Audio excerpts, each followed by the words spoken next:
সতীদাহ কথাটা এখন অভিধানের পাতায় মুখ লুকিয়েছে। মৃত স্বামীর চিতায় বিধবা স্ত্রীকে পুড়িয়ে মারা হচ্ছে, এরকমের নৃশংস কাণ্ড এখন আমরা কল্পনাও করতে পারি না। কিন্তু মাত্র শতাধিক বছর পূর্বেও এই দেশে এই প্রথা প্রচলিত ছিল। বিধবা স্ত্রীকে যে সহমৃতা হতেই হবে, হিন্দু শাস্ত্রে এরকমের কোনো বিধান নেই। এটা ছিল নেহাতি সংস্কার। কিন্তু সংস্কার যে মানুষকে কতদূর নৃশংস করে তুলতে পারে তার একটি চিত্র পাওয়া যায় লর্ড আর্মহার্স্টের পত্নীর রোজ নাম চায়। আর্মহার্স্ট পত্নী লিখেছেন, জনৈক যুবক কলেরায় মারা গেলে তার বিধবা পত্নী সহমৃতা হবার সংকল্প করেন। সেই অনুযায়ী ব্যবস্থাদি করা হয়। ম্যাজিস্ট্রেটের কাছ থেকে অনুমতিপত্র সংগ্রহ করা হয়। নিকটতম আত্মীয়রা চিতাগ্নি প্রজ্বলিত করেন। কিন্তু অগ্নিশিখা যখন হতভাগিনীকে স্পর্শ করল, তখন তার সাহস উবে গেল। জনতার কান ফাটানো চিৎকার, ঢাক ঢোল কাশির বাজনার মধ্যে ধোয়ার কুণ্ডলের আড়ালে সকলের অলক্ষ্যে সে চিতা থেকে নেমে পড়ে পার্শ্ববর্তী জঙ্গলের মধ্যে আত্মগোপন করে। সে যে পালিয়েছে, প্রথমে তা ধরা পড়েনি, কিন্তু ধোঁয়া কেটে যেতেই ধরা পড়ে গেল যে হতভাগিনী চিতায় নেই। হৈ হৈ পড়ে গেল। ক্রুদ্ধ জনতা জঙ্গল ঢুরে হতভাগিনীকে টেনে হিঁচড়ে বের করে আনলো। তারপর একটা ডিঙিতে করে মাঝ নদীতে নিয়ে গিয়ে জলে ছুঁড়ে ফেলে দেওয়া হলো। হতভাগিনী সেই যে ডুবল, আর ওঠেনি। এই ঘটনা সেকালে বাংলাদেশে বিশেষ চাঞ্চল্য সৃষ্টি করেছিল।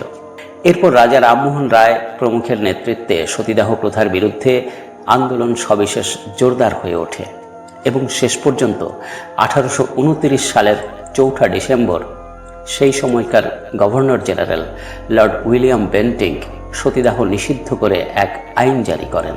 তারপরই এই নৃশংস প্রথার অবসান ঘটে। এখন তা অতীতের দুঃস্বপ্ন মিশ্রিত একটা স্মৃতি মাত্র।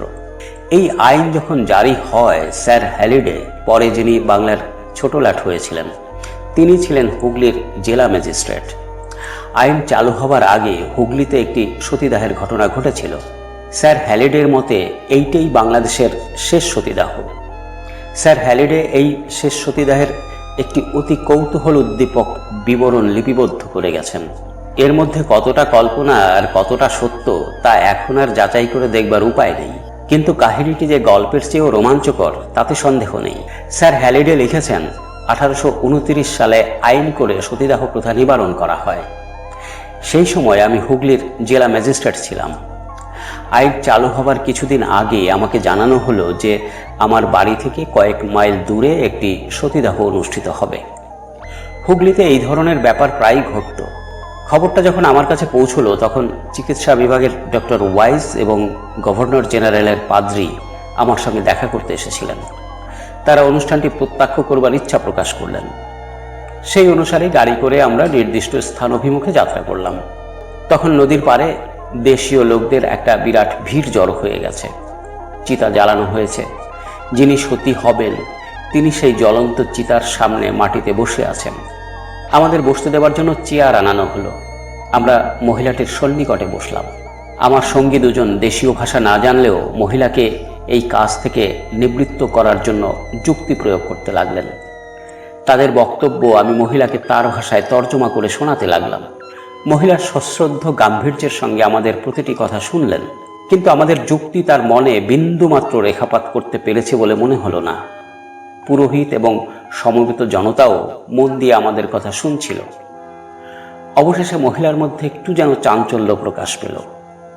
তিনি চিতায় প্রবেশের অনুমতি প্রার্থনা করলেন। আমাদের করার আর কিছু নেই দেখে আমি মহিলাকে অনুমতি দিলাম।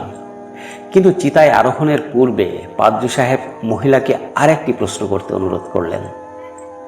মহিলাকে জানেন যে কি নিদারুণ শারীরিক যন্ত্রণা তাকে ভোগ করতে হবে?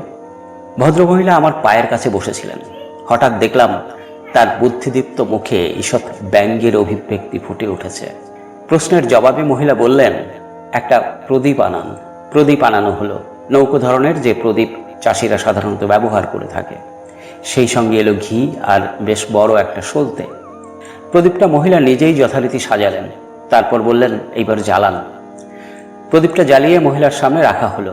তারপর উপেক্ষার দৃষ্টিতে আমাদের দিকে তাকিয়ে মহিলা মাটিতে কনুই রেখে একটা আঙুল প্রদীপের শিখার উপরে ধরলেন।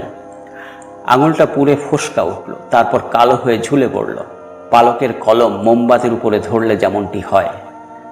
মহিলা কিন্তু এক মুহূর্তের জন্য আঙুল সরালেন না, একটি শব্দও করলেন না, বা তার মুখের অভিব্যক্তি একটুও পরিবর্তিত হলো না। এইরকম কিছুক্ষণ চলল।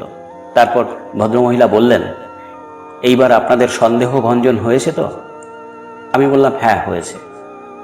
মহিলা তখন আঙুল সরিয়ে নিয়ে দৃঢ়তা ব্যঞ্জক কণ্ঠে বললেন, এইবার তাহলে আমি চিতায় আরোহণ করতে পারি? আমরা সম্মতি দিলাম। ভদ্রমহিলা তখন ধীরে ধীরে চিতায় আরোহণ করলেন। নদীর পাড় ঘেঁষে চিতাটি রচনা করা হয়েছিল। চিতাটি ছিল প্রায় 4.5 ফুট উঁচু এবং প্রায় ততটাই লম্বা। চওড়া ছিল প্রায় 3 ফুট। মহিলাকে 3 চিতাটি প্রদক্ষিণ করানো হলো। তারপর তিনি চিতায় আরোহণ করলেন। উপর হয়ে হাতের উপর মুখ রেখে মহিলা চিতার উপর শুয়ে পড়লেন, যেন ঘুমোতে যাচ্ছেন। মহিলার উপর তারপর আর এক পর্দা কাঠ চাপানো হলো। ইচ্ছে করলেও যাতে তিনি চিতা ছেড়ে বেরোতে না পারেন, সেই উদ্দেশ্যে জনতা তাকে চিতার সঙ্গে বাঁধতে যাচ্ছিল। আমি বাধা দিলাম। তারা অনিচ্ছার সঙ্গে আমার নিষেধ শুনল। এইবার তার ছেলেকে ডাকা হলো চিতায় আগুন দিতে। ভদ্রমহিলার স্বামী দূরদেশে মারা গিয়েছিলেন, তার দেহ আনা সম্ভব হয়নি। তার বদলে তার পরিধেয়ের কিছু অংশ মহিলার সঙ্গে চিতায় দেওয়া হলো। তারপর ধূপের গুঁড়ো আর ঘি দিয়ে চিতা জেলে দেওয়া হলো। প্রথমে ধোয়ার কুণ্ডলি উঠল পাক খেয়ে, তারপর দপ করে জ্বলে উঠল চিতা। আগুনের তাপ অসহ্য না হয়ে ওঠা পর্যন্ত আমি চিতার কাছেই দাঁড়িয়ে রইলাম, কিন্তু কোনো রকম নড়াচড়া বা যন্ত্রণার আর্তনাদ আমি শুনতে পাইনি। যে পুত্র চিতায় অগ্নিসংযোগ করেছিল সেও চিতার কাছেই দাঁড়িয়েছিল। দাউ দাউ করে জ্বলে উঠতে সে কান্নায় ভেঙে পড়ল। এইভাবে হুগলি জেলা এবং সম্ভবত বাংলাদেশের শেষ আইনসম্মত সতীদাহ অনুষ্ঠিত হলো।